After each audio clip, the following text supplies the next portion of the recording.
Hey, so guess what we're going to talk about today? Stress. Stress. Yeah. And it's not just. I mean, obviously, Dr. Crystal. We're in a weird time right now, but there's obviously. I mean, this is something that impacts us all the time, right? And I was thinking to myself actually this morning that this is like one of the universal topics. If you think about it, right? Like we talk about heart disease sometimes. Well, not everybody has heart disease, right? That's You true. talk about you That's talk true. about cancer sometimes. Not everybody has cancer, and I get, but stress, specifically chronic stress, and how it affects our lives. I'm pretty sure. Am I safe to say just about everybody?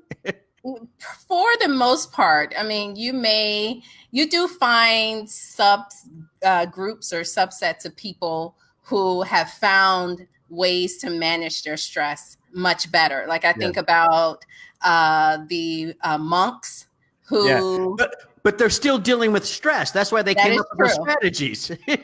Very true. They've just found better ways to make themselves resilient. Yeah. Yeah. So stress. Here's what we're going to do today. Everybody, thank you for joining. Yes. Obviously, we're still in lockdown right now. So Robson is running the show from his home. Hannah is not with us. Or is Hannah with us, Robson? I don't know. But No, Hannah's not with yeah, us. so our normal group's not here, but you can still leave questions and stuff like that. Yes. Holly or Brittany, they are watching. They can answer. They can let us know what you guys are saying. And so the gang's kind of here, right? We're here. You know what? They are here in spirit. Yes, in spirit. So we're all doing our best here. As a matter of fact, right before we started, I stressed out Crystal. Yes, you did. And so he always plays jokes on me. And so we're sitting here and I'm, trying to get everything set up perfectly. And then he says, "Why are your kids back there? There shouldn't be kids." And I'm like, "Oh my gosh." Like 10 minutes ago, the kids were yelling, screaming, upset. It's nap time. They don't want to take a nap. They nap together, but today they wanted to nap in my son's room where they normally nap in my daughter's room. And this just created a mega situation 10 minutes before it was time to go live. And I said, "You all need to go to sleep. You have to take a nap." I'm about to teach people how to deal with stress, and I'm not dealing with it good right now.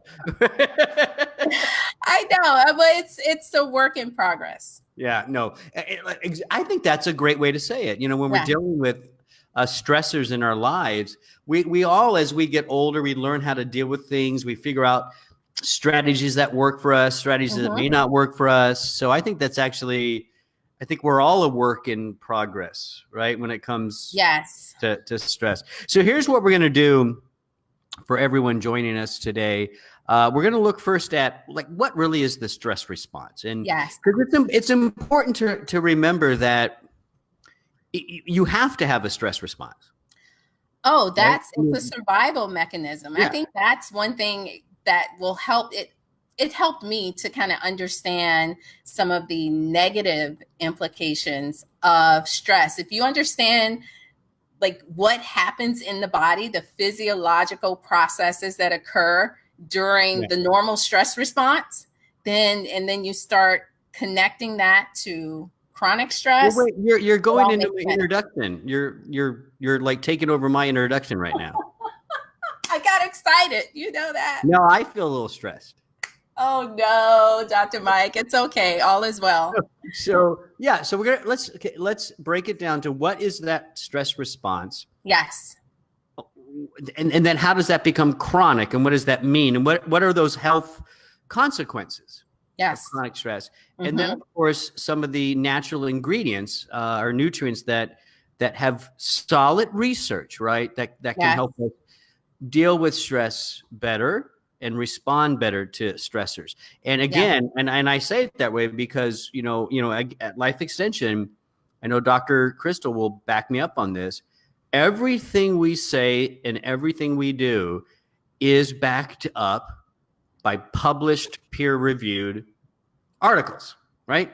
I mean, that is the mandate. Yeah. That's how we started, and that is, what we bring to everyone, especially the dietary supplement industry. We want to make sure that people can trust the dietary supplements, and they understand that there's research backing it. Yeah. Yeah. So, because I get that question, or I get random questions a lot from my family and friends. Hey, I've heard this works for anxiety. I've heard this works for depression. I've heard this works for heart disease, whatever it is, right? And in many cases, my response to that, Dr. Crystal, is, well, that's great. That sounds good, but let's look at the research. Right. Before I'm going to recommend or suggest anything to anybody, I got to make sure that I'm confident that what I'm saying is right, or at least based on the current research and science is right. 100%. Yeah. So again, everything we do here and everything we do at Life Extension is evidence-based supplementation. So let's talk stress in general, right? You can't. The stress response is a survival thing, right? You can't live without having that fight or flight stressor, right? Right. So I thought, Dr. Crystal, you could run us through the basic physiology that occurs when a stressor hits. Right. Well, it all starts with what we call the HPA axis, and it's the hypothalamus. Why did I know you were going to start with You that? have to start there. That's where it all begins. And so, yes, you're right. The stress response is preparing the body to escape danger. And so it starts in the brain, the hypothalamus, the pituitary. This is where, the threat, the impending threat, or the real threat, if you are like my brother, he goes fishing.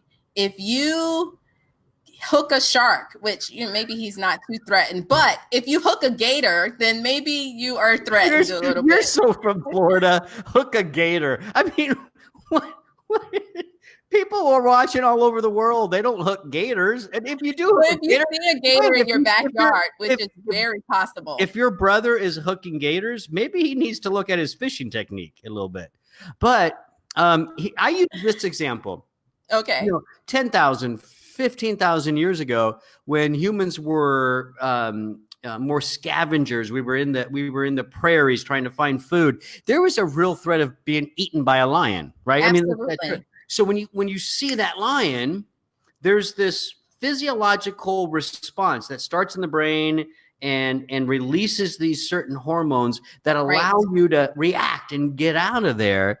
And that's the acute stress survival thing, right? Right. And some examples of that is you have, dilation of the bronchioles, you have an increased heart rate, increased blood pressure. This is all kind of helping the body to be able to run faster. Yeah. The liver starts releasing glucose, and this is kind of releasing energy.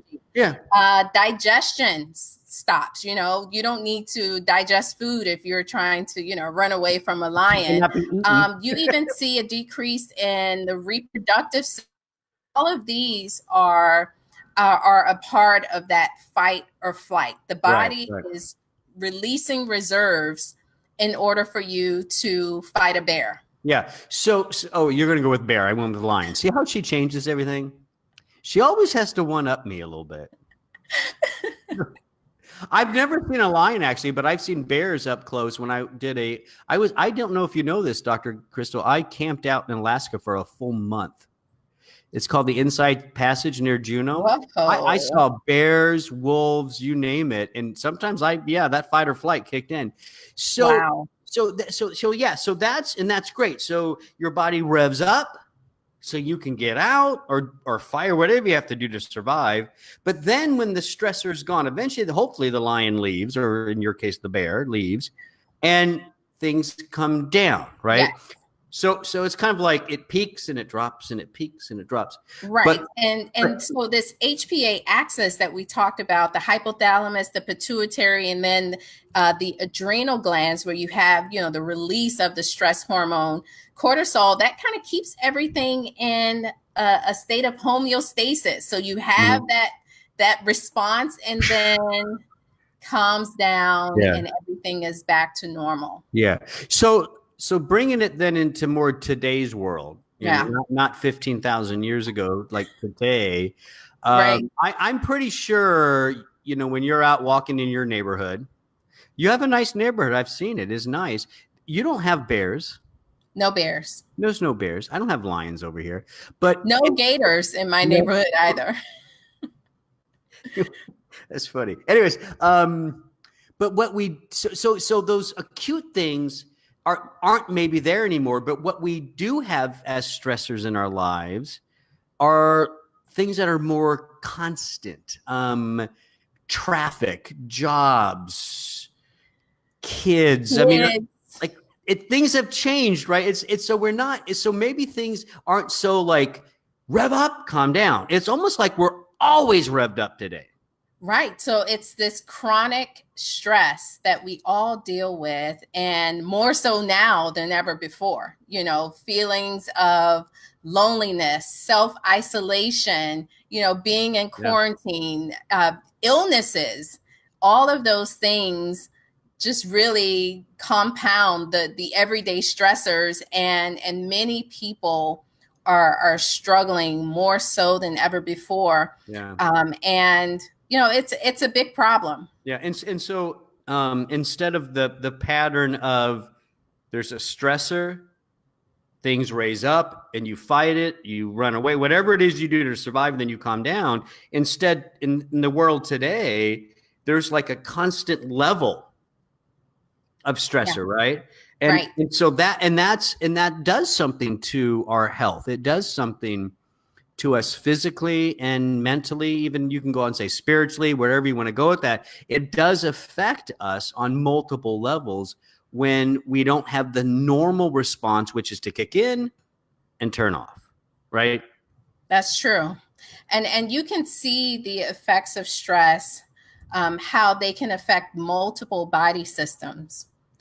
You can see this with the cardiovascular system, high blood pressure. You don't know why. Most people are dealing with high blood pressure and their doctors can't figure out why.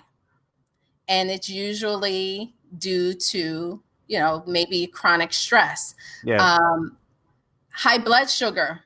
You don't know why. You can't get your blood sugar under control. When you start thinking about, that acute stress response, now you have a situation where, yes, the body is, kind of releasing sugar when it shouldn't, or making sugar, from the liver when it shouldn't. So those are things that you see. You see sleep issues, circadian rhythm issues.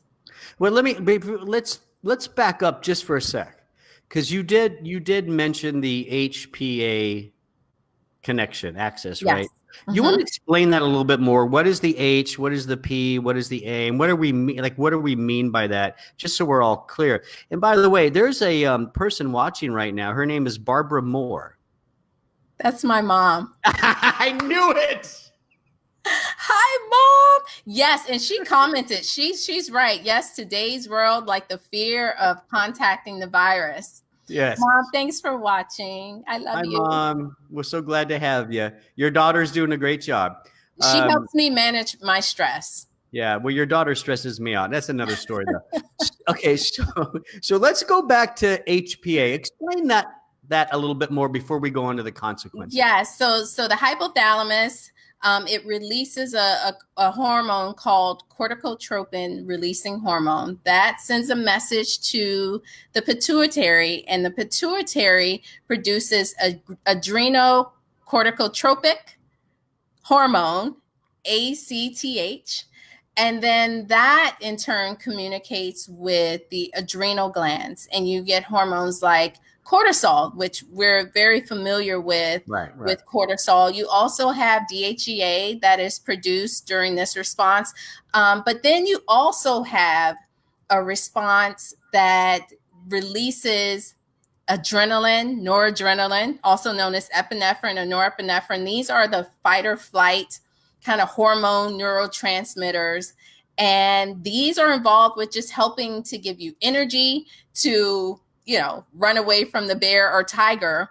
But thanks for throwing my tiger in there. Appreciate it. I know I had to throw in the tiger, but this is kind of that response. And when and you have what we call a reverse feedback loop, where once the stress is over, then it kind of feeds back to the brain, and then you see a decrease in those stress hormones. So when we look at chronic stress, you're not getting that reverse response to tell the brain it's time to stop releasing corticotropin releasing hormone, and to tell the pituitary to stop releasing, its hormones.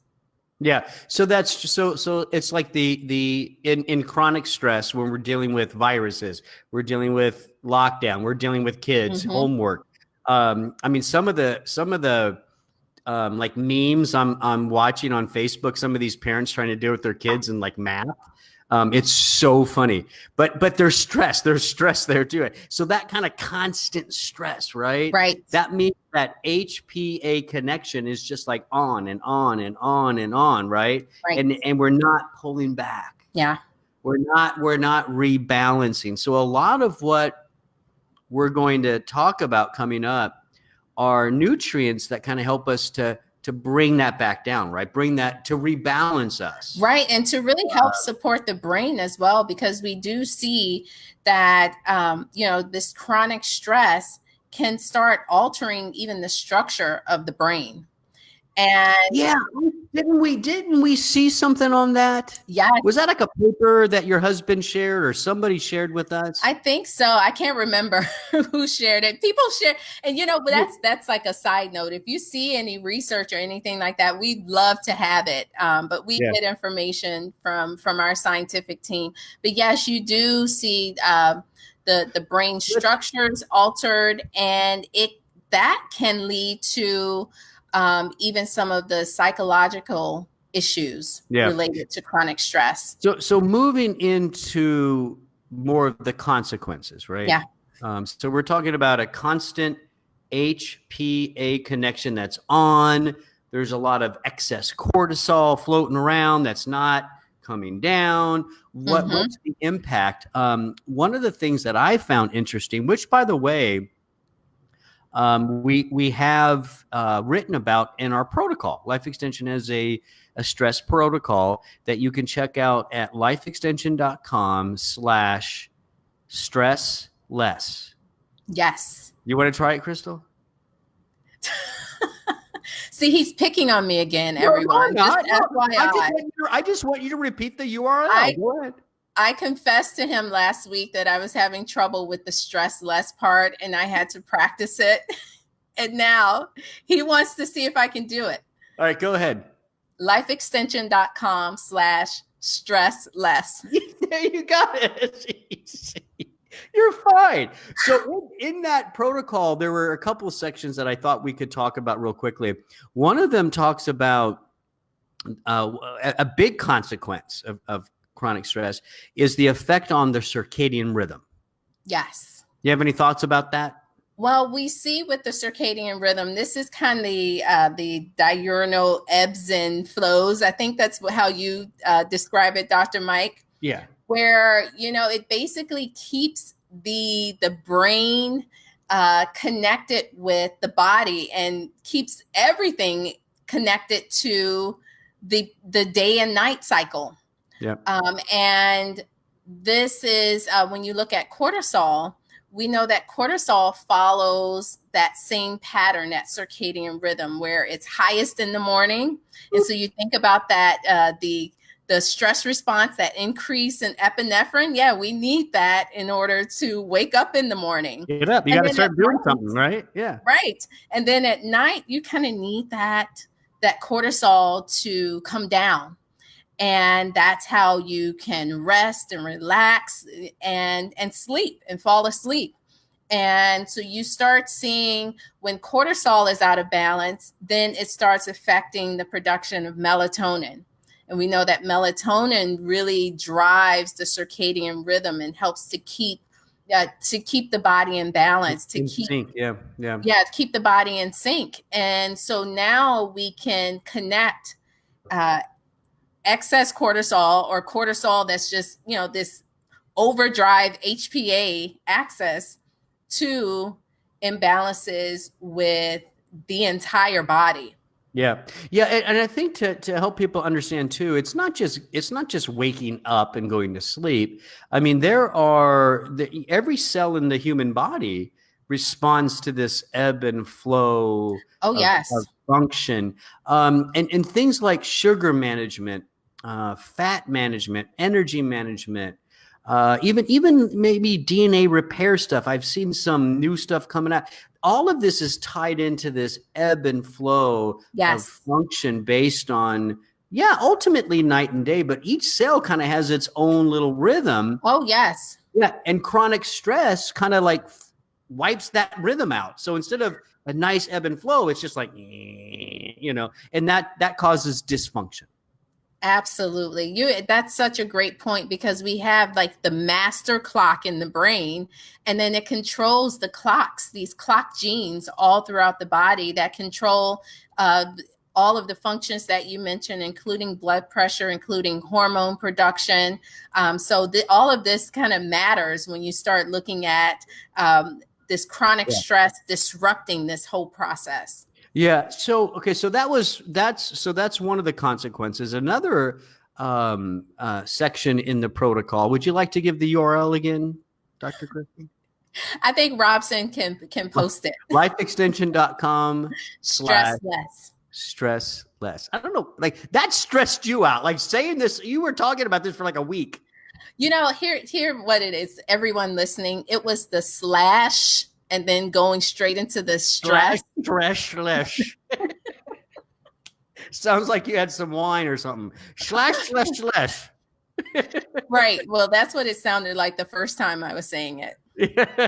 All right. So that's the circadian rhythm. I found another section because I have the protocol pulled up right here. It's online. You guys can pull it up. Great read. Stress and inflammation. Like, what do you think about that? I have to tell you. Well, I always try to connect the dots in my mind. And I think, where is this inflammation coming from? And what's interesting, and I think the protocol highlights this, is typically we think of cortisone as being a hormone that suppresses the immune system. When you kind of think about people who are dealing with autoimmune issues, and then they're put on prednisone, or they're put on, these powerful steroids. But we do see that, yes, it can, but it's not quite understood that maybe it can have some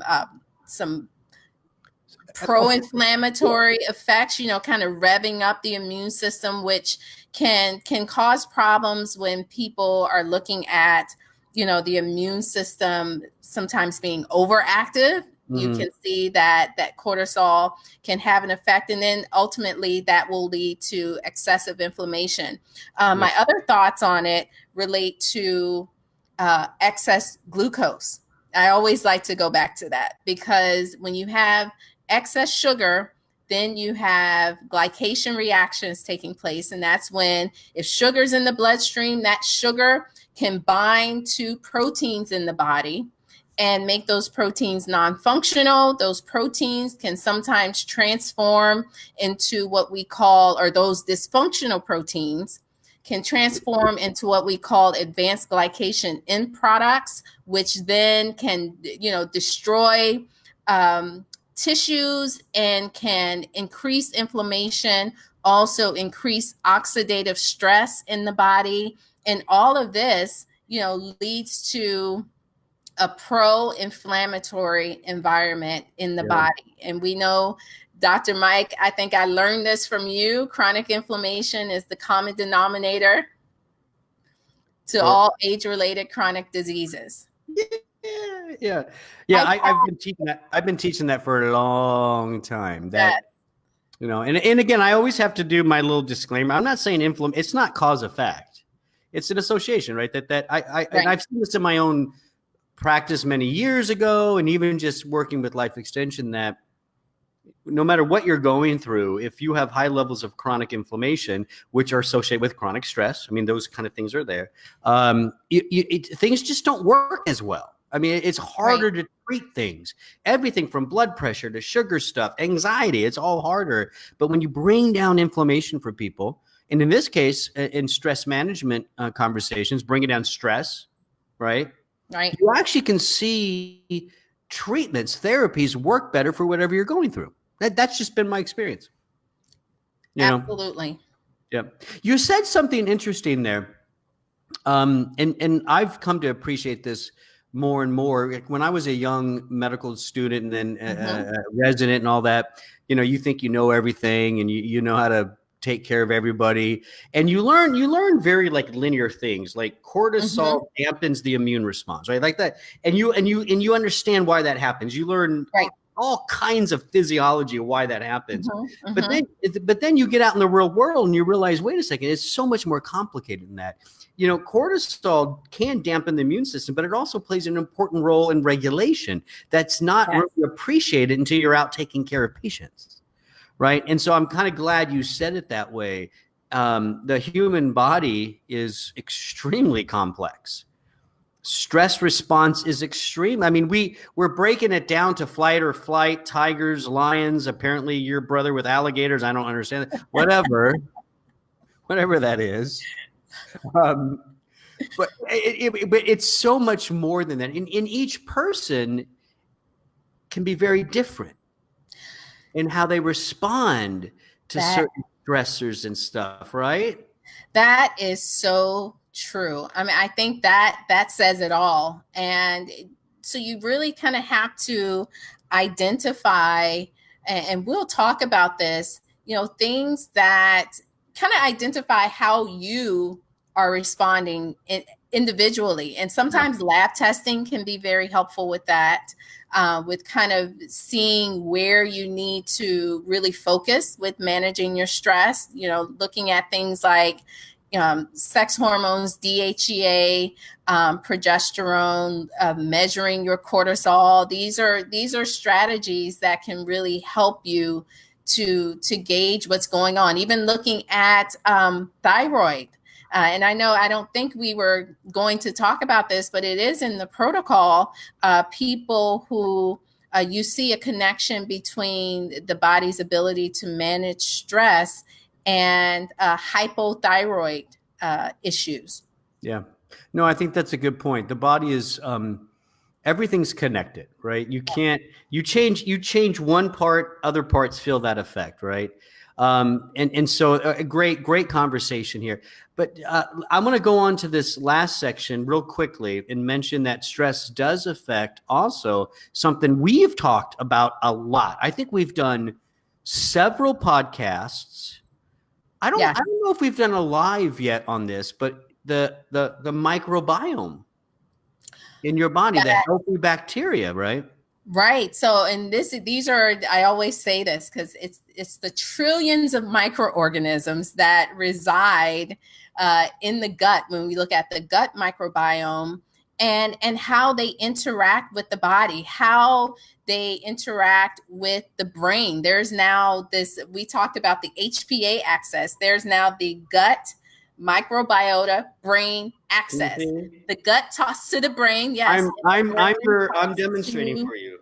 Thank you. And then the brain talks to the gut. And when you look at those microbes in your gut, those beneficial microbes, they are there producing metabolites such as, short chain fatty acids and just a variety of metabolites and also some neurotransmitters. And then that kind of goes through the vagus nerve to the brain and back and forth. So when we perceive stress, it can alter the composition of our microbes, and it can affect the products that they produce. Yeah. So what this means is you may have less serotonin produced that can help you to kind of manage some of your stress. Yeah. It could mean that, you may, and it can affect other parts of the body. We know that the gut microbes are important for intestinal barrier system. And whenever that becomes compromised, then now you see the immune system getting involved. It can affect liver health. I mean, there's so many things that can potentially be impacted in the body when you start disrupting the microbiome. And the fact that stress is affecting the gut, to me, I didn't need to hear or read anything about the HPA axis and the cortisol response. When I read that it can affect gut health, that was it for me. That's enough motivation to kind of make me want to manage my stress better. Yeah, because one of the other things I teach, and you've heard me say this 1,000 times, you're only as healthy as your gut. Right. So if you're damaging your gut, you ain't gonna be that healthy. So your mom, I think, needs to be a guest on our show because she just commented and said something that I think is really. Don't look at it. Don't look for it. You see, I'm looking. I'm like, don't look. Where is it? Barbara Moore, the mother of Dr. Crystal Gossard, said, "Try to balance what you can not change." Can or cannot change. Yeah, I like that because it's exactly right. You guys, we're going to deal with stress. You can't. I guess if you want to live in a bubble, I don't know, but if you're going to live life in this world, stressors are going to happen. And so, what we're about to get into now are some of the things that we can do to help kind of like rebalance things in our life. So when that stressor hits, there are things we can do, lifestyle, food, supplements, to help to bring back the calming side of things, right? Right. And I think a lot of it starts in the brain, how you perceive the stressor. And, one of the strategies that many people use is cognitive behavioral therapy. And that is really retraining your thoughts. Of how you perceive the stress. Now, obviously there are situations where they are so dire where it's, I think about my mom's been getting a lot of shine. I think about my dad, who's a Vietnam vet, and, being in the jungle fighting. How do you even manage stress in that situation? Can you? Is this possible? Yeah. And so it can be a real challenge, but you have to. It's about lifestyle, mindset, and of course, nutritional supplementation. Yeah, I'm going to read you. So let's move into more managing stress now, right? Yeah. I'm going to read you something. Okay. And just let me read it. Right.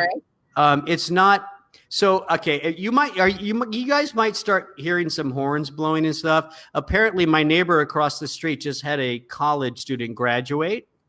Oh. And they obviously are doing social distancing. So the party is now coming down my street and they're blowing horns, showing signs. So that's great. I don't know if you hear it or not, but it's wonderful. I can hear it. Oh, that's a big sign. Okay, I'm getting distracted. Okay, I'm going to read you something, Dr. Crystal. Okay. And I just want to get your take on this. This is managing stress, and it's about meditation or prayer. Okay.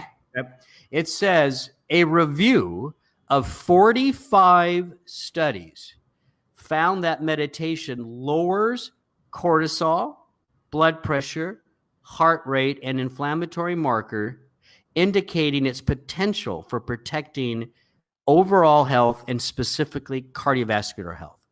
What do you think about that? Meditation. 45 studies. Wow. That's jaw dropping. And this is a review of 45 studies. Oh, they're waving so at they me. kind of I'll have to tell you, I I probably don't meditate as much as I should.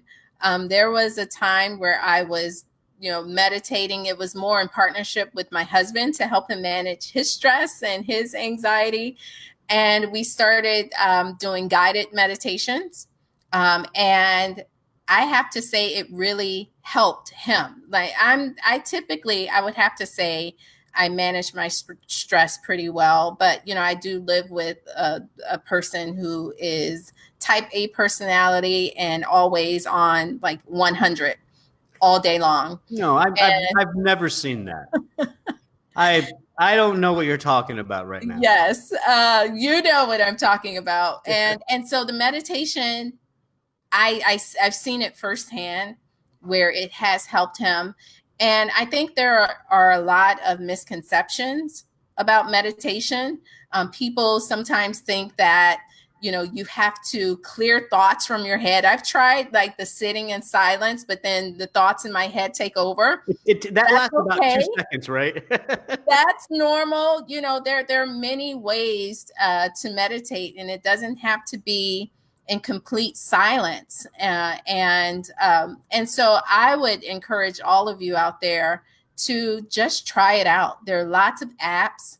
If your mind wanders, recognize that it's wandering and bring it back. Yeah. That's okay. That's good. So meditation can be very powerful, and whatever that means for you. I think sometimes too, when we say the word meditation, people automatically think like of a certain religion, like Buddhism or something like that. Meditation just means like thinking about things that are true, positive, and just putting your mind on those things, right? It doesn't have to be a religion. It doesn't have to be, it's just focusing on good things, truths in your life. A lot of times when we get stressed out, we go down this pathway and we start believing these lies, these things that really aren't true. And we let stressors freak us out. But you come back and you have to say, wait a second, I have some good kids. I have a good place to live. I got food there are things, right? And I think that's part of meditation as well. Yes, absolutely. Yeah.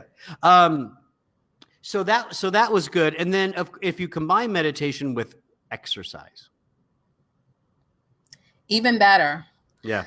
And so we know that exercise can help with the stress response. It can help with inflammation. It can help you sleep better.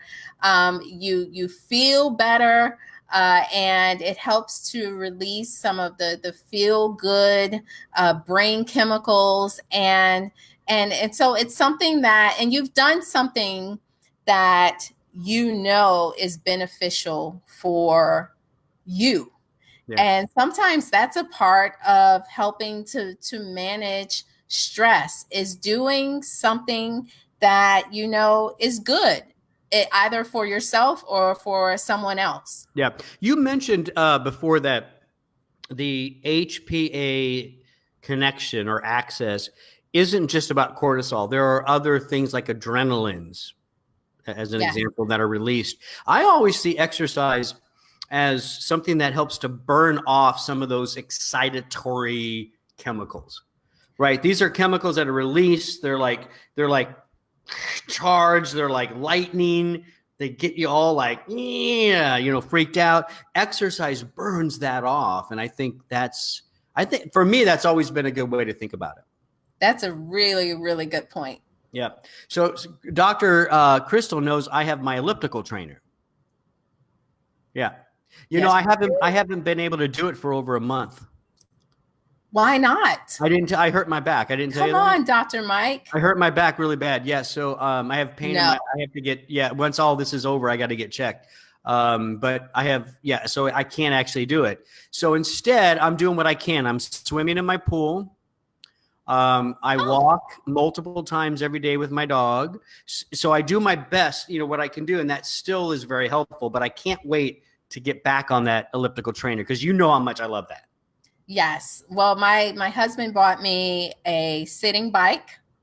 So when I'm at my desk now, I bike, burn like 600-700 calories a day, just kind of slowly pedaling the whole time I'm working. So that helps. I have my elliptical. I haven't used it in months. Well, tell the truth. because you were obsessed with it. It was causing stress in your life. No,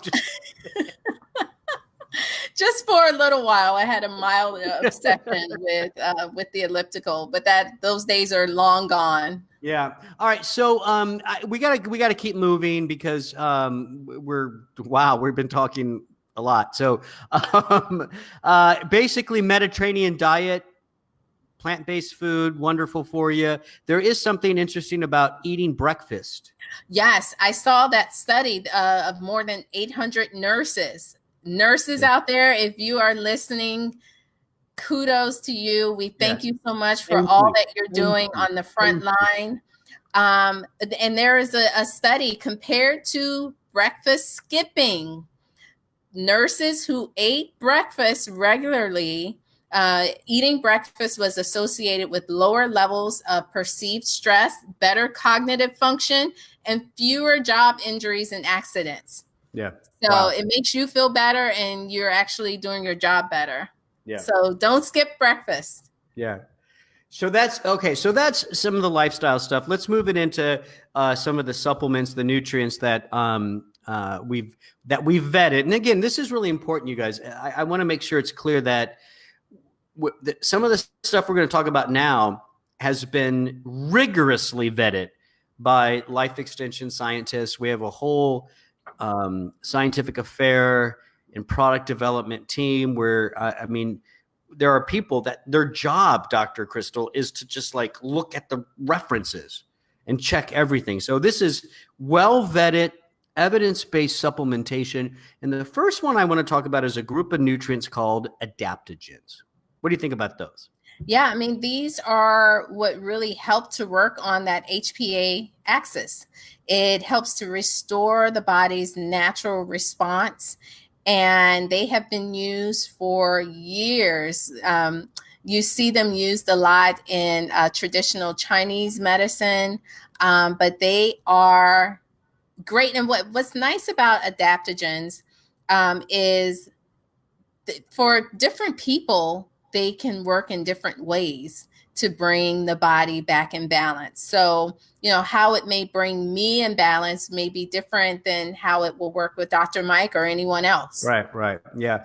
So the idea of an adaptogen, the way I've always thought of it, is they help us adapt better to stressful situations. So instead of freaking out and going down that road of craziness, right, with the stress, instead you go down the other road where, the stressor's there, I got to deal with it, but okay, I can do this, right? Mm-hmm. That's like the difference with these adaptogens. And obviously a big one, we have an ebook on this, an ebook on just ashwagandha. That's one of my did you not know that? I did not know that. I'll have to check it out. We have, I think it's at lifeextension.com/spy. No. Oh, I'm going to forget. Forget it. I forgot the URL. Maybe we can see if maybe Holly on the back end, Holly can help. But I saw ashwagandha populate a couple of times in the comments. People love and know ashwagandha. Well, look at Donna is like, we have 4 exclamation points behind ashwagandha. Well, it's one of the it's been used in Ayurvedic medicine, one of the oldest holistic medicine systems. And there's good research with ashwagandha as well. Yeah. So again, I'm going to read. This is from our protocol, lifeextension.com/stressless. Several clinical trials further indicate that ashwagandha is effective for relieving stress and anxiety. Yeah. And that's important sometimes I get a little frustrated with my MD colleagues. If I mention ashwagandha to many of them that are very conventional, they'll be like, well, there's no research. That's not true. There's several clinical human published studies and all this stuff. And ashwagandha is a great example of that. Absolutely. I do want to comment really quickly, Dr. Mike, if you don't mind. Catherine, just to go back to the hunger, she asked, what if you're not hungry in the morning? So we talked about, eating breakfast. then try it. It doesn't have to be a huge meal. I think sometimes what we perceive to be breakfast is, the pancakes and eggs and sausage and the bacon and all those things. Yeah, that's good stuff. It could be a smoothie or a protein shake or some type of healthy bar. So it's really just something in the morning. You want something that's high in protein. I think that's a healthy protein's fat. big. Protein's big, yeah. And I think too, there's some registered dietitians and some nutritional researchers who are also looking at this idea of breaking the fast breakfast. And across the board, it is important, but the exact timing when you do that may be not as important as what you're eating. Like that first thing you eat, like, okay, was it Barbara? Yeah, Barbara. No, it was Catherine. Maybe you're not hungry right when you wake up. Maybe it takes you an hour or two, but whenever you're ready to eat, what could be really important is what you're eating at that first moment to break that fast. So, and I think most of the research shows protein is big. Yeah. So I think someone mentioned it could be nuts. Absolutely. Some good nut butter. That's my breakfast. I do. You know what I do? I do strawberries and almonds and maybe a couple grapes here and there. That's my breakfast. I love it. Yes. Anyways, okay. I got hungry all of a sudden. Okay, so back to ashwagandha. It's great. It's great. Leave it there. It's great. I'm telling you, it's a great herb, and the doses can range from 250 even up to 600 milligrams. Yeah. So that's one of the adaptogens. There's another one, or it's a combination, and there's some good research about this combination. It's magnolia and philodendron. Am I saying that right? Yes, philodendron, which is a tree. I believe it's known as the cork tree. And what? I have random facts in my head. Cork tree. Did your husband find that for you? Did he stress out all last night to find that? It's one of the 50 fundamental herbs used in traditional Chinese medicine. Okay. All right. I have a couple studies here, but I'm not going to go into all of it. At the end of the day, it's been studied in humans, 250 milligrams. Is that what it looks like of the combination? Yes. 250 milligrams of magnolia plus the philodendron. Yeah, and so there was a lowering of total what we call cortisol exposure, right? That's that stress hormone. You need it at times, but we don't want it to flood our system. So when we talk about cortisol exposure, it's about like how often are your tissues and cells being flooded, right, with cortisol. So there was a lowering of that kind of like exposure to cortisol, and it resulted in better mood. Yep. Yes. Last one, Schisandra.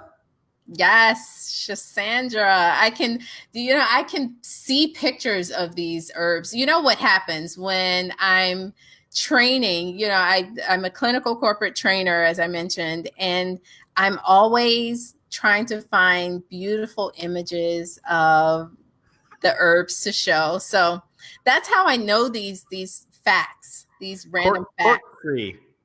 But it's been used for centuries to help to manage stress. Also, some of the stress-related fatigue, which we didn't really get into that much, is kind of when you start having adrenal insufficiency, where you have the chronic stress has taken you to a place where you're just wiped out. In the alternative arena, you hear it termed another term, adrenal fatigue. And you see that this can be very helpful with that. And this is when, remember that the cortisol is producing that epinephrine, the adrenaline, to help you wake up in the morning. And you can get to the point where the adrenals are completely wiped out. Yeah. And so you wake up tired. and so this is something that can be helpful.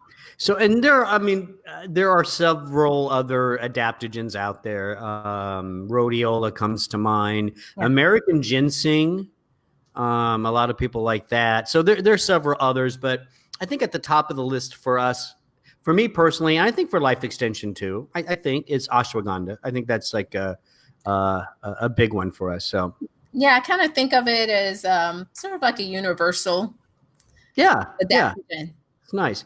All right, so then moving on, there's also combinations of certain fruit extracts and teas.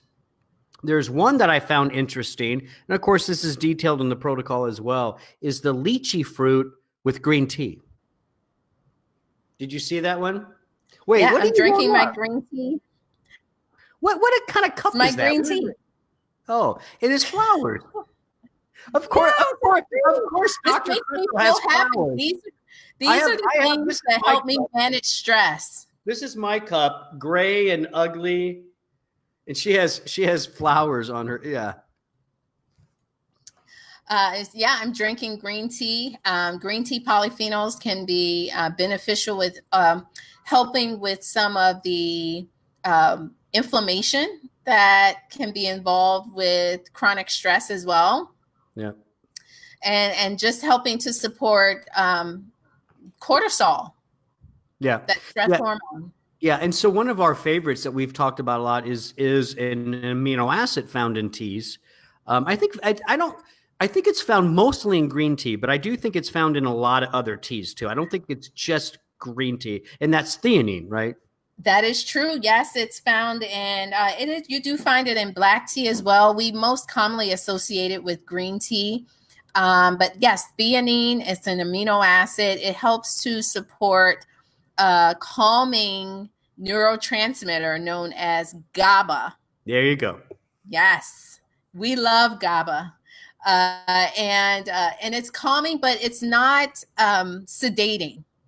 Which is nice. You want people that do like people at work do this a lot, right? I think you have some on your desk, but people that do theanine, how they report that it's working, like they don't. I mean, like maybe initially you don't feel something, but about 2 hours later, people say, "I just feel better." Like, things are good. Yeah. Yeah, for me, even I can notice a difference with theanine in about 30 minutes, 45 minutes. When I first started lecturing for life extension, I was like, where's my theanine? I remember those days. Yes. I mean, very calming. And it's what I like about theanine, it gives me a calm focus. It's like I'm calm, but I'm clear as well.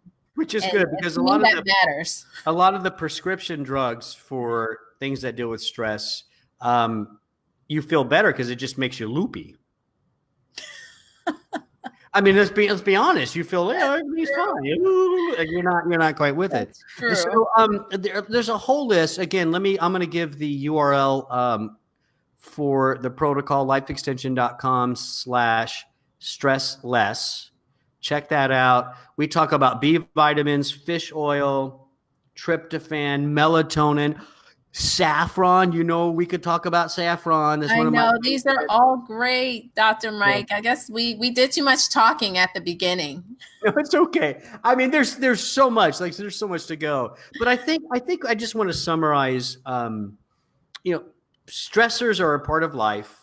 Things are different now. So we're dealing with stressors that are constant and consistent, which means we need a constant and consistent strategy for dealing with it because it's just different today. The environment's different today. And so consider things like lifestyle. Consider the meditation. Consider the food you're eating.